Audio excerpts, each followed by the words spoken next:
Qu'a dit Trump hier, Trump aujourd'hui, Trump demain. Trump, c'est l'homme du jour, tous les jours. Et là, on va parler de la dernière lubie, je dirais, de Trump, mais qui est assez inquiétante. Il veut priver Harvard, l'université Harvard, de ses étudiants étrangers. C'est quand même l'institution d'enseignement supérieur la plus prestigieuse des États-Unis. Donc au moment où on parle de Donald Trump, on a cette image en direct et on va en parler ensemble également. Général Chauvency, il arrive à West Point, le siège d'une des fameuses académies militaires des États-Unis, alors que retentit l'hymne américain.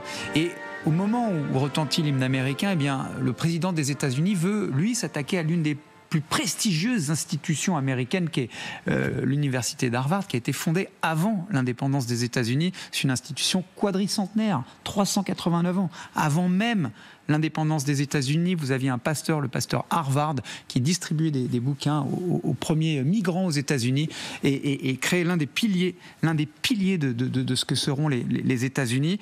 La justice américaine, elle a décidé de bloquer la mesure qui interdirait à l'université Harvard de faciliter l'obtention de leur visa aux étudiants étrangers, mais le bras de fer se poursuit. Je vous propose qu'on écoute le président américain. Je pense qu'Harvard est une honte. Je pense que ce qu'ils les ont fait est une honte. Ils sont manifestement antisémites. Et tout d'un coup, ils commencent à bien se comporter. Mais quand on voit ce qu'ils disaient, ce qu'ils faisaient, comment ils géraient les événements, quand on voit cette femme, cette horrible présidente qui a ruiné l'image d'Harvard, peut-être de façon permanente au Congrès, dans les couloirs du Congrès. Quand on regarde ce qu'il s'est passé là-bas, c'est horrible. C'était horrible.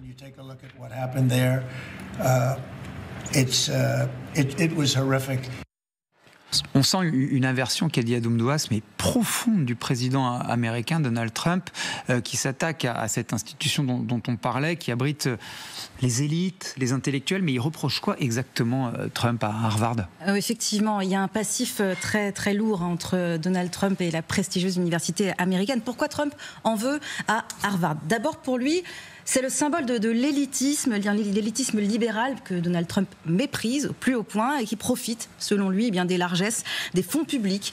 Regardez justement ce récent message qu'il a posté sur son réseau Truth Social, qui est très parlant. Harvard est une blague qui enseigne la haine et l'imbécilité et qui ne devrait plus recevoir de fonds fédéraux.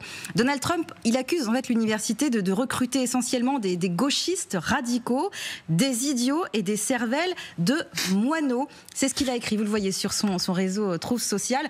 Cette université, rappelez-vous, elle avait été critiquée par les conservateurs pour avoir reçu des fonds fédéraux supplémentaires pendant la fameuse pandémie. D'ailleurs, sous la pression de Donald Trump, qui avait tweeté que Harvard devrait rendre l'argent, eh bien, l'université a renoncé à plus de 8 millions de dollars de fonds fédéraux. Ça, c'était en avril 2020. Et justement, en 2020, Guillaume, au moment de cette pandémie, Trump minimisait la gravité. Vous vous en souvenez de Oui, absolument, oui, bien sûr. Et en même temps, eh bien, à Harvard, c'est la première université américaine qui a décidé de suivre les précautions des scientifiques, c'est-à-dire de confiner, d'encourager les étudiants à rester chez eux, de favoriser, entre guillemets, le télétravail. Et ça, Donald Trump, vous savez qu'il est très rancunier quand même. Donc, dans son viseur, il a aussi donc Harvard. Là-dedans, pour lui, c'est vraiment... Politiquement, c'est une espèce d'adversaire. C'est une entité comme ça qui est complètement à l'opposé de ses principes. Et puis le point de non-retour, ça, on l'a tous compris, ce sont les fameuses manifestations pro-palestiniennes de 2023, 2024, des amphis transformés en tribunes, des étudiants qui manifestent dans les rues avec des drapeaux palestiniens, pour certains même en costume d'étudiants. Et puis Claudine Gay aussi, la présidente de l'université d'Harvard, qui démissionne après cette fameuse polémique déclenchée après ses propos jugés ambigus. Vous vous rappelez, lors d'une audition au Congrès sur l'antisémitisme, où elle n'a pas clairement condamné les appels au génocide des Juifs, qui avait suscité, à juste raison, un tollé. Des événements qui ont donc fourni à Donald Trump un argument concret pour accuser Harvard de tolérer l'antisémitisme, un thème qu'il a évidemment exploité pendant sa campagne pour justifier ces fameuses sanctions, il n'y a qu'il met à profit maintenant. Merci à vous, Khady. On va vous retrouver dans quelques instants, parce que ça a été quand même le siège Harvard, et ça l'est toujours, d'étudiants absolument prestigieux. Mais Belig Nabli, je voudrais vous entendre sur ce point-là. Qu'est-ce que ça raconte en creux, cette aversion absolument profonde et quelque part, pour reprendre les mots de Khady, cette idée d'humiliation qui est un moteur de vengeance chez Trump, vengeance à l'endroit des intellectuels, des élites, qu'Harvard cristallise? Oui, parce que Donald Trump a été méprisé pendant des décennies par cette élite intellectuelle. Et il se venge. Et s'il fallait d'ailleurs citer une incarnation de cette élite intellectuelle issue d'Harvard, c'est le président, ou l'ancien président Obama. Ouais. L'ancien président Obama et Donald Trump se sont opposés sur sous la mandature du président Obama, et d'une certaine manière, il incarne ce que déteste par-dessus tout Donald Trump, c'est-à-dire finalement ce qu'il ressent comme un mépris non pas de classe, mais un mépris intellectuel pour finalement un personnage qui affiche une forme de vulgarité assumée. Mais ce que je trouve aussi intéressant à travers la posture et la stratégie agressive de Donald Trump, c'est sa capacité à jouer contre les États-Unis, contre le soft power américain. Les États-Unis, c'est la première puissance militaire et économique au monde, mais c'est aussi, et c'est ce qui faisait son hyperpuissance après la fin de la guerre mondiale, c'était la première puissance douce, comme on dit, ou normative, cette capacité à rayonner et à imposer son modèle, à attirer également les cerveaux du monde entier, notamment à Harvard. Là, en s'attaquant à une telle institution avec des arguments qui ne sont pas convaincants, il joue contre l'intérêt des États-Unis. Et ça, je trouve ça remarquable, parce que celui dont le slogan est America First, d'une certaine manière, porte aussi une responsabilité certaine dans une dévaluation de la puissance américaine du point de vue au moins du soft power. Alors juste pour donner en fait une idée à nos téléspectatrices et à nos téléspectateurs, Harvard chaque année c'est à peu près 6 à 7 000 étudiants, ça représente une manne financière, si à peu près on calcule $100 000 par an, ce qui est extrêmement cher. J'ai calculé 700 millions de dollars par an auquel Harvard devrait renoncer si, encore une fois, mais la justice américaine a décidé de bloquer si cette mesure devait entrer en vigueur. Mais général, je voudrais vous entendre sur ce qu'a soulevé Bellingham Lidi en empêchant en gros Harvard de faire venir des étudiants étrangers. Non seulement on s'attaque au rayonnement international de cette université qui est prestigieuse, mais en creux à l'influence, au soft power américain. Oui, c'est très vrai, parce que beaucoup d'ailleurs de ces étudiants restent aux États-Unis parce qu'ils trouvent une opportunité effectivement d'avenir en quelque sorte. Bon, la question quand même se pose, c'est qu'il y a eu quand même quelques dérèglements dans ces universités et autres maisons de l'éducation qui fait que ça devient un sujet politique.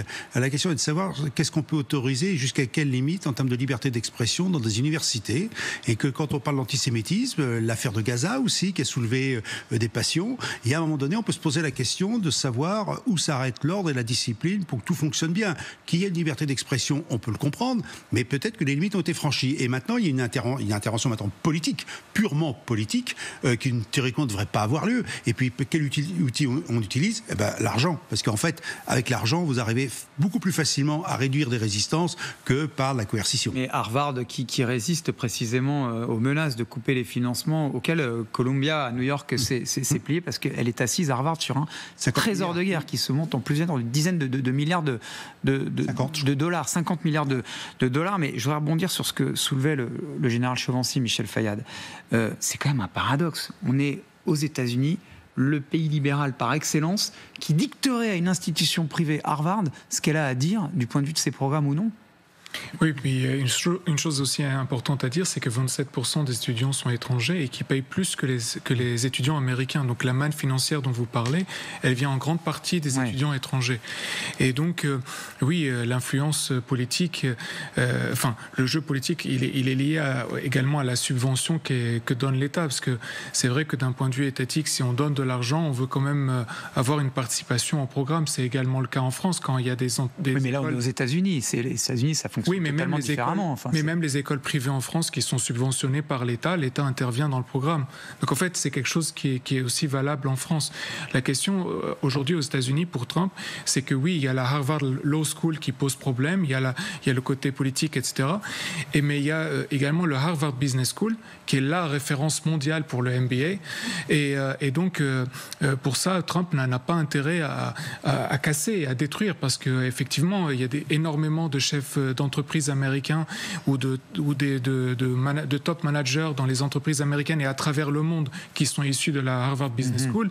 Et Trump, c'est pas son intérêt de le casser. Aujourd'hui, si Harvard est en tête dans les classements des MBA, des écoles de commerce, c'est grâce à ce Harvard Business School, ce MBA. Et donc, pour les États-Unis, c'est très important de le préserver.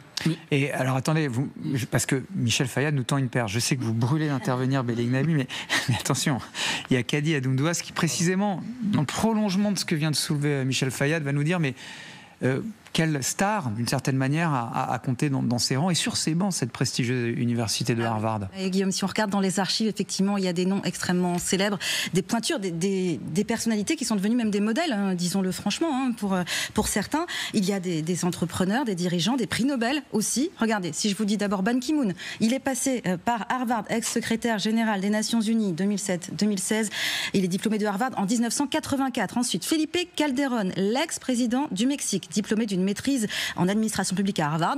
Il y a aussi Juan Manuel Santos, prix Nobel de la paix en 2016, vous vous rappelez, pour les fameuses négociations avec les FARC, prix Nobel de la paix. Il est passé par Harvard aussi dans les années 80. Il y a aussi Masako Owada, l'impératrice consort du Japon, qui a obtenu une licence à Harvard en 1985. Une autre femme, l'ex-présidente du Libéria, Ellen Johnson Sirleaf, prix Nobel de la paix 2011, ex-présidente donc du Libéria, et qui a été diplômée en 1971. Il y a aussi l'actuel roi du Danemark, Frédéric X, qui a étudié à Harvard dans les années 90.